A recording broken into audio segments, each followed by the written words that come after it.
பினாங்கின் கபாலா பத்தாஸில் பொது ஒழுங்கிற்கு இடையூறு செய்ததாக கூறப்பட்டது மற்றும் போலீசாரின் உத்தரவை பின்பற்ற மறுத்ததற்காக அம்னோ இளைஞர் பிரிவு தலைவர் அக்மால் சலேவுக்கு எதிராக நடவடிக்கை எடுக்க வேண்டும் என்று பினாங்கு மாநில டிஏபி தலைவர் ஸ்டீவன் சிம் போலீசாரை கேட்டுக் கொண்டுள்ளார். கபலா பத்தாஸ் பகுதியில் யாரும் ஒன்று கூடக்கூடாது என்று போலீசார் அறிவுறுத்தி இருந்ததாக மனித வளத்துறை அமைச்சருமான அவர் தெரிவித்தார்.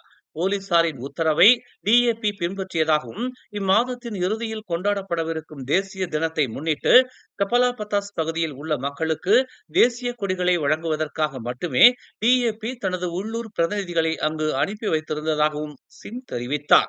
ஆனால் அங்கு நடந்த ஆட்சேப கூட்டம் போலீசாரின் உத்தரவை மீறி நடத்தப்பட்டிருப்பது தெளிவாக தெரிவதோடு சட்டமும் மீறப்பட்டுள்ளது என்று அவர் கூறினார். அக்கூட்டம் பொது அமைதிக்கு மிரட்டல் விடுக்கும் ஒரு தூண்டுதல் செயல் என்று சிம் ஒரு அறிக்கையில் குறிப்பிட்டுள்ளார். மேலும் செய்திகளை தெரிந்து கொள்ள தமிழ் மலர் நாளிதழை பாருங்கள். உடனுக்குடன் செய்திகளை தெரிந்து கொள்ள தமிழ் மலர் இணையதளம், தமிழ் மலர் செயலி மற்றும் மலர் டிவி யூடியூப் சேனலை வலம் வாருங்கள். எங்களோடு இணைந்திருக்க மலர் டிவியை பதிவு செய்து கொள்ளுங்கள்.